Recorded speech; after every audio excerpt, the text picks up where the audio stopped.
E20 पूरे India में implement हो चुका है, यानी कि अब आपकी गाड़ियों में जो भी फ्यूल डल रहा है वो E20 है, यानी 100% पेट्रोल में 20% एथनॉल। लेकिन ये यहीं पर खत्म नहीं हुआ, इसके बाद अब सरकार E85 ब्लेंडिंग की तैयारी भी कर रही है और आज का हमारा यही टॉपिक है, क्योंकि ये हर एक पर्सन को समझना बहुत ज्यादा जरूरी है। डायरेक्ट चलते हैं हम अपनी प्रेजेंटेशन की और सबसे पहले आप यहाँ पर देख लीजिए E85 ब्लेंडिंग, पेट्रोल में एथनॉल की हिस्सेदारी बढ़ाने की तैयारी और भारत का लक्ष्य, ये वटेवर जो भी लिखा है। उसके बाद इसके क्या फायदे हैं, क्या चिंताएं हैं, ये आज की इस वीडियो में हम समझेंगे। बेसिकली 3 क्वेश्चन के जवाब आपको मैं दूंगा। सरकार ऐसा क्यों कर रही है, इससे क्या फायदे और नुकसान होने वाले हैं, और सबसे इंपॉर्टेंट किन सवालों पर डिस्कस करना बहुत ज्यादा जरूरी है। तो हर बार की तरह यहाँ पर आ गया मैं अपनी प्रेजेंटेशन पर। E85 ब्लेंडिंग की तैयारी, पेट्रोल में एथनॉल की हिस्सेदारी बढ़ाने की बहस को आसान हिंदी भाषा में समझे। तो सबसे पहले यहाँ पर आ जाइए स्टोरी सेटअप। सरकार क्या बदलना चाहती है, पर्पस क्या है और बिगेस्ट या बिगर पिक्चर क्या है। हाई एथनॉल ब्लेंड फ्यूल जैसे E85 और E100 को पॉलिसी फ्रेमवर्क में फॉर्मल रिकॉग्नाइजेशन देने की तैयारी साफ साफ दिख रही है। ये प्रपोजल है, यानी हम E20 के बाद और आगे बढ़ेंगे सीधा E85 और E100। उसके बाद यहाँ पर बात करें पिक्चर क्या है, तो इसके पीछे इंपोर्टेड ऑयल डिपेंडेंसी कम करना, रिन्यूएबल फ्यूल शेयर बढ़ाना और क्लीनर फ्यूल नैरेटिव को पुश करना जैसे बड़े गोल है इंडिया के। उसके बाद हम चलते हैं सबसे इंपॉर्टेंट यहाँ पर E85 समझने के लिए 6 पॉइंट्स। ये 6 पॉइंट बहुत ज्यादा जरूरी है, इसलिए इस वीडियो को मिस मत करना। तो यहाँ पर आ जाओ, E85 क्या है, किसके लिए है, उसके बाद फ्यूल लेबलिंग क्यों पुश हो रहा है और कहाँ क्यूएशन। E85 क्या है, E85 को हाईली एथनॉल फ्यूल ब्लेंड के रूप में समझा जाता है, जिसमें एथनॉल का शेयर काफी अधिक होता है। जैसे E20 में 100% पेट्रोल में 80% पेट्रोल और 20% यहाँ पर एथनॉल।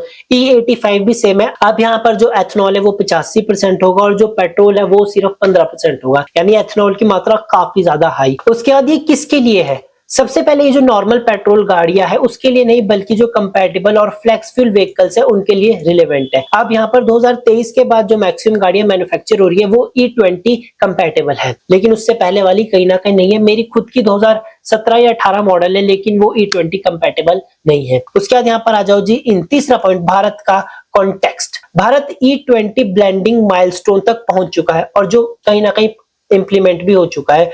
अब डिस्कशन हाई लेवल तक बढ़ रही है, यानी E20 हमने अगर पार कर दिया है, जो कि मैक्सिमम कर ही दिया है, उसके बाद अब नेक्स्ट स्टेप। तो यहाँ पर ये चीज हो गई। तीसरा यहाँ पर आ गया फ्यूल लेबलिंग। अब ड्राफ्ट फ्रेमवर्क में E10 E20 के साथ साथ E85 और E100 जैसी कैटेगरी को भी फॉर्मली शामिल करने की बात हो रही है। अभी सिर्फ बात चली हुई है, ये अभी इंप्लीमेंट नहीं हुआ है, लेकिन अगर ये बात चल रही है तो ये इंप्लीमेंट भी जरूर हो जाएगा लाइक E20। उसके बाद यहाँ पर नेक्स्ट पॉइंट आ गया हमारा, क्यों पुश हो रहा है। ऑयल इंपोर्ट्स कम करना, रिन्यूएबल फ्यूल यूज बढ़ाना और एमिशन नैरेटिव स्ट्रेंथ करना बड़े कारण हो सकते हैं। तो ये मेन 3 रीजन हो सकते हैं, ऑयल इंपोर्ट को कम करना, रिन्यूएबल फ्यूल के यूजेस को बढ़ाना और जो यहाँ पर एमिशन नैरेटिव है उसको स्ट्रेंथन करना। उसका छठा सबसे इंपॉर्टेंट कहाँ क्यूएशन, यानी सावधानियां, engine compatibility, infra, water uses, feed stock pressure और एनवायरमेंटल ट्रेड ऑफ जैसे सवाल भी बहुत ज्यादा जरूरी है। तो यहाँ पर E20 समझने के लिए ये 6 पॉइंट समझना बहुत ज्यादा जरूरी थे। तो कहाँ फायदा है सबसे ज्यादा, सबसे पहले आ गया इंपोर्ट। अब एथनॉल ब्लेंडिंग बढ़ने से जो हमारा फॉसिल फ्यूल है, इंपोर्ट डिपेंडेंसी कम करने की जो पॉलिसी है वो लॉजिक मजबूत होता है। उसके बाद दूसरा है रिन्यूएबल फ्यूल शेल बढ़ाने से जो एनर्जी मिक्स डाइवर्सिफिकेशन का नैरेटिव है उसको सपोर्ट मिलेगा, यानी रिन्यूएबल एनर्जी कहीं ना कहीं बढ़ेगी। उसके बाद तीसरा एमिशन की बात करें तो हाई एथनॉल ब्लेंडिंग को green house gas reduction discussion से भी जोड़ा जा सकता है। अब यहाँ पर हम इसको 4 कैटेगरीज में डिवाइड कर लेते हैं, हाई और मिड। अब यहाँ पर ऑयल इंपोर्ट रिलीफ की बात करें तो हाई है, क्योंकि जब हम ब्लेंड ज्यादा करेंगे तो हमारे को दूसरे देशों से क्रूड ऑयल कम मंगवाना पड़ेगा। उसके बाद दूसरा यहाँ पर पॉलिसी मोमेंटम की बात करें तो वो भी हाई बनी हुई है। उसके बाद इंफ्रा चैलेंजेस की बात करें तो वो मीडियम है। उसके बाद जो व्हीकल रेडीनेस है वो कहीं ना कहीं मीडियम है। अब यहाँ पर हम चलते हैं सबसे इंपॉर्टेंट चीज, किन सवालों पर बहस करना बहुत ज्यादा जरूरी है अगर हम E20 और E100 के बारे में सोच रहे हैं। तो यहाँ पर मेन ये 4 सवाल है। सबसे पहला व्हीकल कंपैटिबिलिटी, दूसरा फ्यूल स्टेशन एंड सप्लाई, फिर एग्रीकल्चर प्रेशर और एनवायरमेंटल ट्रेड्स ऑफ। तो सबसे पहले यहाँ पर व्हीकल कंपैटिबिलिटी। अब E85 हर व्हीकल के लिए सूटेबल नहीं होता, कंपैटिबल इंजन और फ्लेक्स फ्यूल प्लेटफॉर्म की रेडिडेंसी जरूरी है। यानी अब E20 है तो वो मैक्सिमम जो कार्स है उसके लिए कंपैटिबल है ही नहीं। लाइक जो मेरी खुद की कार है वो E20 पेट्रोल के लिए भी कंपैटिबल नहीं है। अगर मैं उसमें कंटिन्यू डलवाता जाऊं तो 3 से 4 या 5 सालों में मेरी गाड़ी का जो इंजन है वो सीज हो सकता है। दूसरा आ गया fuel station and supply. High ethanol blend के लिए डिस्ट्रीब्यूशन, स्टोरेज, पंप लेबलिंग और सर्विसेज इकोसिस्टम अपग्रेड करना पड़ता है, जो कि एक अपने आप में बहुत चैलेंजिंग वाला काम है। तीसरा सवाल यहाँ पर आ गया एग्रीकल्चर प्रेशर।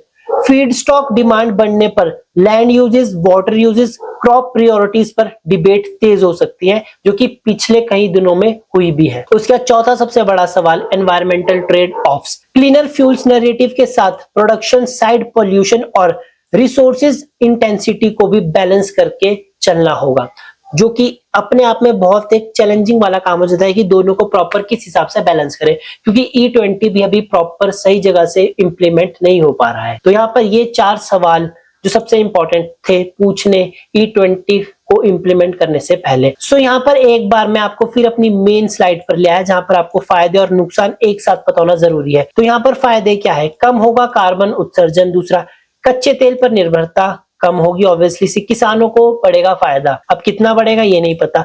ऊर्जा सुरक्षा को मजबूती मिलेगी, देश की अर्थव्यवस्था को मजबूती मिलेगी। ये तो हो गए 5 फायदे। अब नुकसान की बात भी कर ले। सबसे पहले माइलेज पर काफी असर पड़ेगा, जो कि मैंने प्रैक्टिकल खुद देख लिया है अपनी गाड़ी की। उसके बाद इंजन कंपैटिबिलिटी को लेकर चिंताएं बढ़ेगी। अगेन मेरी खुद की गाड़ी E20 कंपैटिबल नहीं है। तीसरा है कीमत बढ़ने का संभावित खतरा, जो कि है भी। ये कहा गया था जब E20 आ जाएगा तो पेट्रोल की कीमतें कम हो जाएगी, लेकिन पिछले कुछ दिनों में पेट्रोल की कीमतें बढ़ी है, ना कि कम हुई है। तो इसका जो डायरेक्ट इंपैक्ट है वो जरूर पड़ेगा। उसके बाद खाद्य फसलों पर बढ़ सकता है दबाव, ऑब्वियसली सी बात है। और लॉजिस्टिक और इंफ्रास्ट्रक्चर को चुनौती डायरेक्टली मिलने वाली है। तो यहाँ पर मैं अगर आपको एक कंक्लूजन के रूप में बताऊं तो E20 ब्लेंडिंग की तैयारी फ्यूल मिक्स बदलने की कहानी नहीं, बल्कि ये एक energy security, auto technology, farming, economy और एनवायरमेंट चारों को एक साथ टच करने की पॉलिसी शिफ्ट है। सो ये था आज का हमारा टॉपिक E85 ब्लेंडिंग, यानी पेट्रोल में 85% एथेनॉल ब्लेंड करना। यहाँ पर आपको ये चीज समझना बहुत ज्यादा जरूरी था। अब वीडियो अगर समझ नहीं आई तो इसको दोबारा रिपीट करना, क्योंकि यहाँ पर सिर्फ फैक्ट्स पर बात होती है, हवा में नहीं। तो इस वीडियो को शेयर करके सब तक पहुंचा दो, ताकि हर एक पर्सन को इसके बारे में पता चले। क्योंकि होता यह है, E20 आया था तब भी लोगों को इसके बारे में पता नहीं था कि E20 है क्या, कैसे उनकी गाड़ियों को ये साइड इफेक्ट कर सकता है। ठीक 85 आएगा तो क्या होगा, तो ये सोचने वाली बात है। तो फिलहाल अब आप सोचते रहिए और अपना जवाब कमेंट करके हमें जरूर बताना। और इसी तरह की वीडियोस देखने के लिए चैनल को सब्सक्राइब कीजिए, क्योंकि फैक्ट्स मीडिया पर बात होती है फैक्ट्स के बेसिस पर। मिलते हैं अगली वीडियो में। Thank you.